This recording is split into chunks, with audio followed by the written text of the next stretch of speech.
지난 5년간 20조 원을 넘게 쏟아부었지만 국민에게 그 부담이 전가되고 있습니다. 국민 혈세를 낭비하는 인기 영합적 포퓰리즘 정책, 재정을 파탄시켜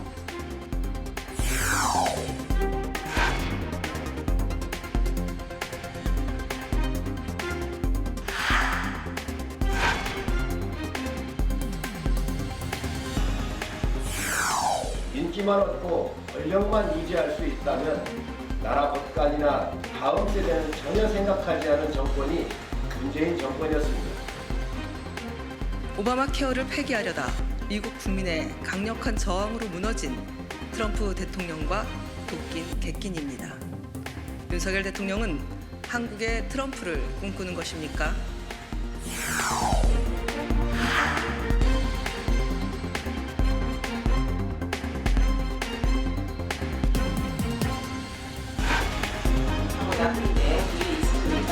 모든 질환으로 재난적 의료비 지원을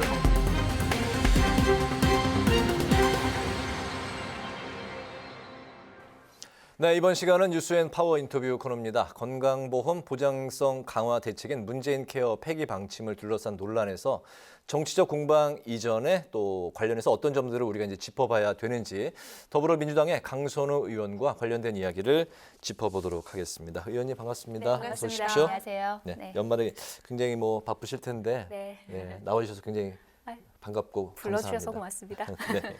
그 최근에 네. 그 MBN 그리고 이제 한국 여성 유권자 연맹이 주는 참 괜찮은 의원상 그리고 전국 장애인 부모 연대가 이제 선정한 최우수 정책 의원상을 이제 수상을 하셨는데요. 일단 네. 축하드리겠습니다. 네, 고맙습니다.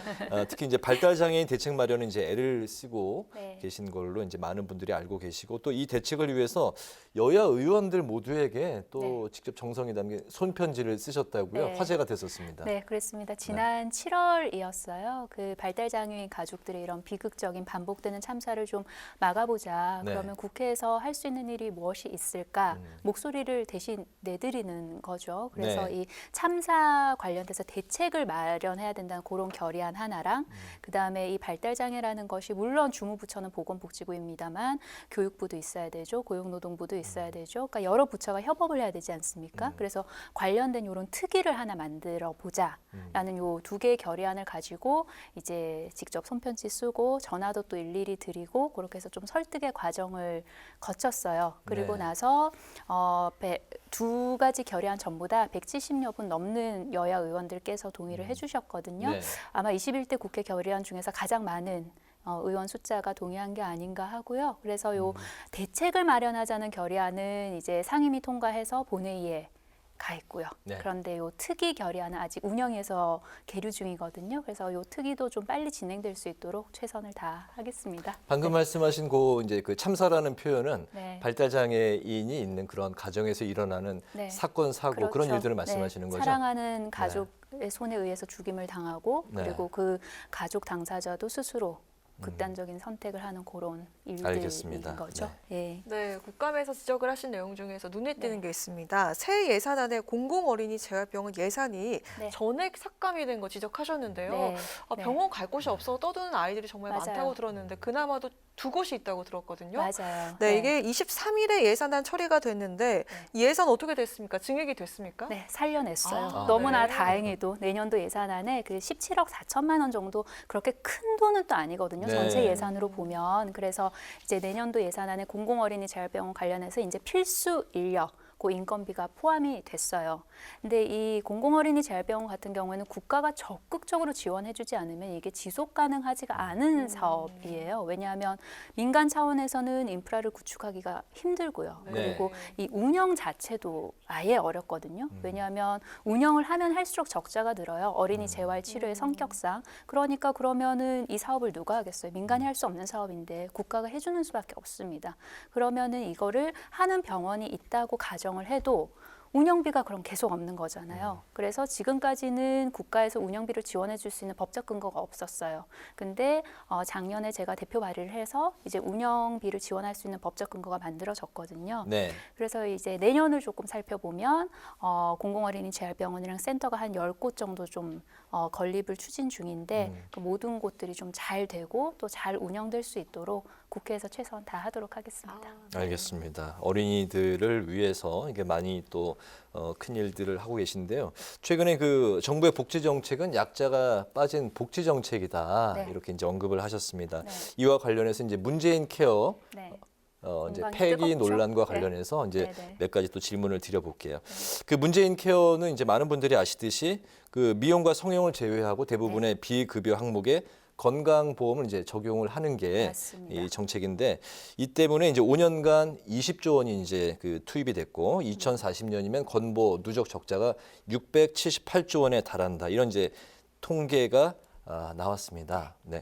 그 문재인 케어가 그렇기 때문에 건보 재정 파탄을 이제 불러왔다. 이게 이제 현 정부의 주장인데요. 여기에 대해서는 이제 어떤 입장이실까요? 일각에서는 그런 주장이 있죠. 그런데 이게 우리가 정식 명칭을 한번 볼게요. 그 문재인 케어라고 쉽게 네, 이렇게 명칭이 있는데 그 정식 명칭이 건강보험 보정성 강화예요. 그러니까 건강보험의 보장성을 강화해 주는 강화한다. 게 네. 문재인 케어거든요. 네. 그래서 이 문재인 케어라는 이름에 가려져서 이게 무슨 정책이지? 하는 그런 의문이 조금 있을 수 있는데요. 그렇다면 문재인 케어를 폐기하겠다. 그러면 건강보험을 보장성 강화하던 거를 축소하겠다는 이야기거든요. 네.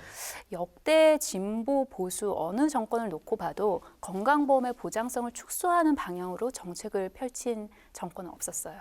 그래서 윤석열 정부가 아마 역대 처음이지 않을까라고 생각을 하고요. 근데 이 문재인 케어가 이 재정 건전성의 파탄을 가져왔다. 근데 숫자를 보면 이게 사실이 아니에요. 건강보험 재정 수지가 최근 들어서 오히려 좋아졌거든요. 지난 3년간 2018년에서 한 20년 정도는 3년 연속 이렇게 단기 적자가 좀 났어요. 네. 그러다가 작년에는 이제 흑자로 돌아섭니다. 물론 코로나19로 인해서 그 의료기관을 찾는 국민 여러분들의 숫자가 줄기는 했죠. 근데 그렇다고 해도 그런 걸 감안한다고 해도 일단 흑자로 돌아섰어요. 그래서 이제 재정준비금이 20조 2천억 원 정도로 늘어납니다. 네. 물론 이 중장기를 계획을 하고 그리고 고령 사회에 대비해야 되는 거 맞죠. 그런데 그럼에도 불구하고 윤석열 정부가 건강보험 관련돼서 첫 일성이 재정 건전성 회복해야 돼. 만큼 이 건강보험의 재정이 지금 열악한 상황이냐. 그렇지 않다는 거죠. 그럼 숫자는. 2040년이면 그 누적 적자가 678조 원에 달한다. 이 통계는 그러면은 어떤 건가요? 그 통계는 물론 맞을 수도 있고 그리고 네. 또 다른 변수들을 조금 더 고려를 해본다면 또 다른 숫자가 나올 수도 있는 그런 통계인 건 맞습니다. 네. 근데 그럼에도 불구하고 그러면은 그 적자를 우리가 메우기 위해서 국민들의 건강 보장성을 축소하는 방향으로 그러면은 재정 건전성을 추구를 해야 되느냐? 그렇지 않거든요. 네. 다른 방법들을 찾아야 되는 것이죠. 네. 네. 알겠습니다. 네. 특히나 시끌시끌했던 항목이 있는데요. 그 가격이 비싼 MRI와 초음파 검사 정말 사람들이 많이 했고 또 실제로 문재인 케어 시행 이후에 10배 가까이 늘었다고 합니다. 네. 이 지적은 좀 일리가 있다고 생각을 하십니까? 숫자 자체만 놓고 보면 그렇게 보일 수 있어요. 그런데 우리가 이 행간을 또 좀 살펴봐야 되거든요. 보장성을 강화한다는 말의 뜻은 당연히 수요가 는다는 거죠. 그러니까 많이들 하시라고 보장성을 강화하는 거잖아요. 네. 그렇게 해서 사실 그 이용하는 분들의 숫자가 는 거는 맞아요. 그러면은 어떤 분들의 이용이 늘었느냐를 좀 살펴봐야겠죠. 네. 그러면 그동안 비싸서 초음파나 MRI 진료를 받지 못하시던 국민들이 많이 이용을 하십니다.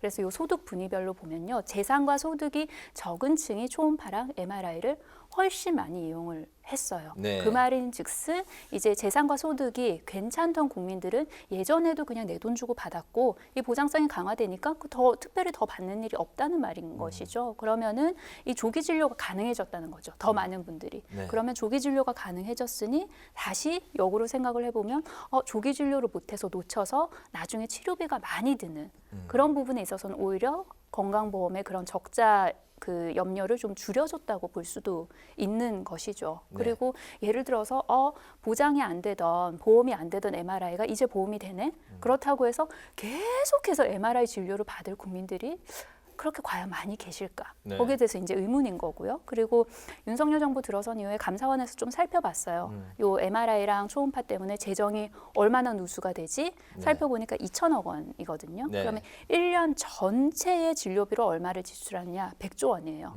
그러면 한 0.2%. 그럼 요 0.2%를 잡아내면 건강보험 재정이 건전해질 수 있다?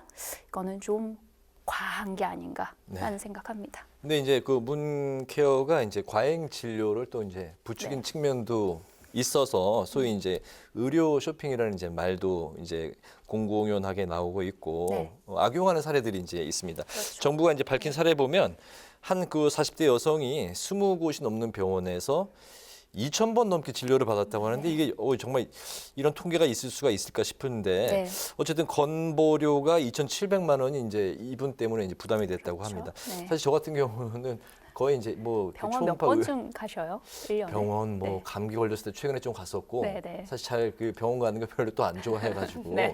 저 같은 사람들은 성실하게 납부를 하면서 네.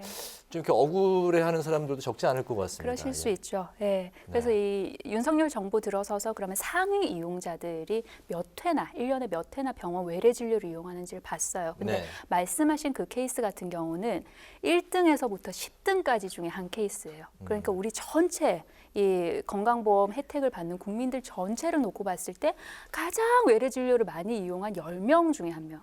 이에요. 네. 그래서 그 10명을 딱 보니까 1년에 1,200번에서 2,000번 정도 이용을 하셨더라고요. 물론 큰 문제죠. 큰 문제죠. 근데 이게 상위 10%도 아니고 전체적인 10명이에요. 아, 전체 10명이요? 네. 그러면 요 10명의 사례를 가지고 네. 문재인 케어를 폐기를 해야 된다라는 논거로 삼는다면 그렇다면 사실 이걸 조금 더 끌고 가기만 하면 건강보험 자체가 폐지돼야 되는 거죠. 만약에 10명 때문에 문재인 케어가 축소돼야 된다고 폐지돼야 된다는 주장이 맞다면. 그래서 이거를 다시 한번 생각을 좀 해봐야 되는 게 그러면 과다 의료 이용 분명히 문제인 건 맞아요. 네. 그러면 과다 의료 이용이 뭐냐? 1년에 병원을 외래 진료를 한 150번 이상 받으시는 분들을 과다 의료 이용자라고 우리가 기준을 놓거든요. 네, 150번. 그러면 한 달에 뭐 10번 조금 넘게 네네. 병원 가시는 거죠. 그러면 요 과다 의료를 하시는 분들도 그럼 초음파랑 MRI를 굉장히 과다하게 진료를 받으셔서 이 누수가 생겼나 재정에 그걸 살펴봤단 말이에요. 네. 그러면 과다하게 의료 이용을 하시는 분들이 그렇지 않은 분들이랑 비교를 해보면 차이가 없어요. MRI랑 초음파에 관해서는. 그리고 네. 특히 MRI 관해서는 과다 의료 이용자들이 오히려 그렇지 않은 분들보다 더 적게 MRI를 이용을 하셨거든요. 네. 그러니까 이 과잉 진료를 받는 분들조차도 이 급여화가 됐다고 해서 이렇게 과다하게 받지 않는다는 것. 네. 즉 이게 통계 경향성이 없다는 거거든요. 그러면은 이 재정이 어디서 누수가 되느냐를 찾아내야 되잖아요. 네네. 전문가들은 그 원인을 뭘로 꼽고 있느냐.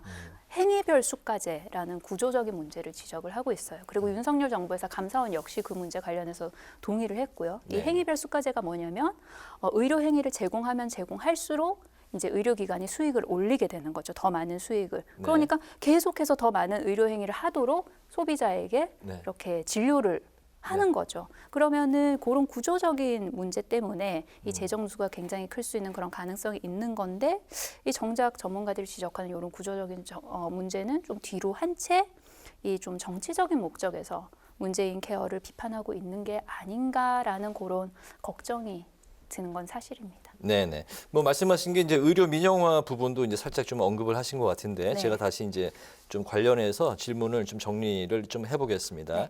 최근에 그 문재인 케어 이제 폐기 움직임이 의료 민영화를 이제 염두에 둔 게 아니냐 이제 그런 지적도 나오고 있는 상황에서 어쨌든 이게 국민 건강하고 이제 직결이 됐으니까 이제 본질 그 핵심을 좀 정확히 한번 그 짚어보는 게 굉장히 중요할 것 같습니다. 지금 상황을 보면 문재인 케어의 효과 부작용을 따지는 것보다는 정치적인 그 유불리, 정치적인 그 정쟁으로 좀 가는 게 아니냐 이제 그런 그 시선들도 외부에서는 이제 있는데요.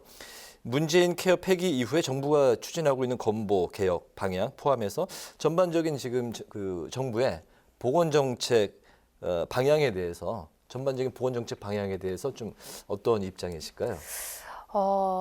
이 국민의 건강과 생명에 관련된 문제잖아요. 여기에 이제 정치적인 논리를 앞세우면 안 되겠죠. 그래서 제가 앞서 말씀드렸듯이 이런 건강보험 보장성을 강화하는 거는 그동안 역대 정부가 꾸준히 해온 일이에요. 그런데 이름이 문재인 케어인 거죠, 이름이. 네. 그러니까 이 명칭으로 인해서 이 윤석열 정부로부터 좀 정치적인 공격을 당하고 있는 게 아닌가라는 생각을 저는 처음 좀 했었고요. 그리고 이 윤석열 대통령이 문재인 케어를 포퓰리즘이라고 말씀을 하셨어요. 근데 우리 국민 의료비 경감을 지원하는 정책이에요. 의료비를 좀 덜어주고자, 국민들의 부담을 덜어주고자 이게 과연 포퓰리즘인가. 그래서 그 근거 중에 하나가 20조 원을 쏟아부었다는 거잖아요. 그럼 이 20조 원이 사라진 재원이 아니란 말이에요. 네. 그 20조 원의 혜택을 누가 받았느냐. 국민들이 고스란히 특히나 취약계층, 저소득층이 그 혜택을 받은 것이거든요. 그러면은 이게 정략적인 판단이 아니라 오히려 좀 국민들의 의료 접근성이 강화된 면을 좀 더 자세히 들여다보고 그리고 국민들의 건강을 좀 더 증진하기 위해서 이 문재인 케어를 윤석열 케어로 좀 이렇게 이어받아서 좀 확대할 필요가 있다라는 그런 생각이 들고요. 그리고 아까 말씀하신 그런 민영화 관련된 그런 네네. 우려 관련해서는 이게 정부에서는 물론 부인을 하겠지만 당장의 건강보험 이 보장성이 축소가 되면 저는 당연히 민간의 영역이 확대될 수밖에 없다고 생각을 진료 원가니 해요. 뭐좀 상승으로 이어질 수도 네, 있다. 네. 예, 예. 그래서 이 최근 언론 보도 분석을 보니까 그 지난 9월 1일이었죠. 건강보험료 부과체계 2단계 개편이 이루어진 다음에 그 소득 구간별로 보니까 이 하위계층은 오히려 보험료를 더 많이 내게 됐고 네. 중상위 계층은 좀 오히려 더 적게 내게 됐더라고요. 그래서 이런 복지 정책, 숫자로 이렇게 결과적으로 드러나는 이런 보건복지 정책을 국민 여러분들께서 쉽게 좀 네. 수용하실 수 있을까 하는 면에서는 굉장히 의문입니다. 네. 네, 자, 이번 논란을 좀 정쟁의 측면에서 바라보지 않고 정치권 모두가 머리를 좀 맞댈 수 있는 그런 사안이 됐으면 좋겠는데요. 네. 자, 그럼 우리 의원님과 또 민주당 측에서는 앞으로 어떤 대안과 정책을 갖고 계신지 한번 소개해 주시면 좋겠습니다. 그러니까 이게 윤석열 정부의 주장이 재정 건전성이잖아요. 네. 그러면 이 재정 건전성을 위해서 그런 보장성을 축소해야 된다는 것인데 재정 건전성 추구해야 되는 거 맞아요. 그러니까 고령화 사회죠. 그리고 네. 점점 더 사람들이 이용이 늘 거 아니에요. 그런데 이거를 보장성을 축소하는 방향에서 그러면 재정을 건전하게 할 수 있느냐. 저는 그렇게 접근해서는 안 된다고 봅니다. 그러면 지금 국민 여러분들께서도 굉장히 잘 아세요. 가장 문제되는 것 중에 하나가 우리 많이 들어본 사무장 병원, 그리고 면대약국, 면허대여약국. 네. 이런 데에서 부당한 이득을 이제 취하고 있는 거죠. 그러면은 국감 때 제가 들여다보니까 자료를 보니까 17년 이후에요. 그 적발된 사무장 병원 같은 경우에는 부당이득 환수 결정 금액이 1조 8천억이에요. 1조 8천억 내 했는데 얼마나 실질적으로 걷어들였느냐. 5%도 못 걷어들였어요. 면대약국 같은 경우에 3,600원 환수해야 돼. 얼마나 걷어들였느냐? 8%도 못 걷어들였거든요. 네네. 그러면은 여기서도 굉장히 이 재정을 건전하게 할 수 있는 재원이 있다. 이걸 제대로 실행만 한다면. 그러니까 국민들의 건강 보장성을 축소할 게 아니라 지금 환수해야 되는 그 돈을 제대로 걷어만 좀 들여달라라는 그런 대안이 하나 있는 것이고요. 그리고 또 다른 하나의 대안은 국가가 지원을 강화를 해야 됩니다. 건강보험 관련해가지고 그 법률에 따라서 이제 그 국고로 해당 연도 보험료 예상 수입액의 20%에 해당하는 금액을 지원하게 돼 있죠. 그러면은 다른 나라 같은 경우는 어떠냐? 대한민국은 20%를 하게 돼 있어요. 일본 같은 경우는 23.1%. 조금 말씀 좀 네. 정리 부탁드리겠습니다. 네네네. 프랑스 같은 경우 60% 네. 넘고요. 그러니까 이제 대한민국보다 훨씬 더 많이 지원을 하고 있습니다. 그러니까 이 국고 지원 비율 확대해야 되고요. 그리고 일몰제는 삭제가 돼야 됩니다. 좀 삭제가 돼서 이 건보 재정에 대한 국가 책임 강화해야겠죠. 그래서 첫 번째 이 사무장 병원, 면대약국 관련돼서 징수를 해야겠고, 그리고 두 번째는 국가 지원을 강화하는 그런 방향. 그 두 가지 대안을 큰 줄기로 가지고 있습니다. 알겠습니다. 네, 네. 관련해서 하신 말씀이 정말 많은데 저희가 한정적이어서 그 네. 시간이. 네, 자 2022년을 좀 돌아보면요, 정말 올해 며칠 남지 않았는데요. 네. 올 한 해 돌아보시는 그 소회가 어떠신지 궁금하고요. 네. 또 앞으로 그 지역구에서 또 국회에서 어떤 부분을 좀 중점에 두시고 활동을 해 나가실 계획이신지, 네 앞으로 계획을 들어보도록 네. 하겠습니다. 2022년은 우리가 함께 모두 같은 이유, 비슷한 이유로 힘들었고 또 각자가 다른 이유로 굉장히 힘든 한 해였던 것 같습니다. 기다리는 23년이 조금 더 녹록하면 좋을 텐데 경제 상황이나 이런 게 굉장히 지금 추위가 많이 느껴지고 있지 않습니까? 네. 이런 때일수록 조금 더 좀 마음을 합치고 서로 위로하는 그런 사회가 됐으면 좋겠고요. 그리고 저를 당선시켜 주시고 또 많이 사랑해 주시는 우리 강서 주민 여러분들 더 자주 소통하면서 강서 발전 잘 시키는 그런 국회의원 되도록 하겠습니다. 알겠습니다. 네, 고맙습니다. 마지막은 그 돌발 질문, 약간 번외 질문입니다. 가볍게 간단히 말씀해 주시면 될 것 네. 같습니다. 네. 정치인의 말에 대해서 어떻게 생각하시는지 좀 궁금한데요. 평소에 정치인의 말에는 자신의 그 정치 소신, 네. 그 철학이 좀 담겨 있을 것 같습니다. 네, 예, 네. 평소에 정치인의 말에 대해서는 좀 어떻게 생각을 하고 계실까요? 정치인의 말은 생각의 집이다. 그 정치인이 하고자 하는 정치, 바라보는 세상, 꿈꾸는 사회를 담아내는 집 같은 것? 네. 준비하셨나요? 아닙니다. 질문지 없던 질문하셔가지고 돌발 질문이었는데 생각의 집. 당황스러웠어요. 이 자신의 생각이 이 안에 잘 정리되어 있어야 될 것 같다. 정치인의 말 잘 들었습니다. 오늘 뉴스앤 파워 인터뷰 이제 마칠 때가 됐습니다. 지금까지 더불어민주당의 강선우 의원과 함께 문재인 케어 폐기 논란에 대해서 이 중심으로 관련 이야기를 오늘 나눠봤습니다. 의원님 오늘 말씀 잘 들었습니다. 네, 고맙습니다. 연말연시 네. 건강히 잘 보내시고요. 네. 고맙습니다. 네, 고맙습니다.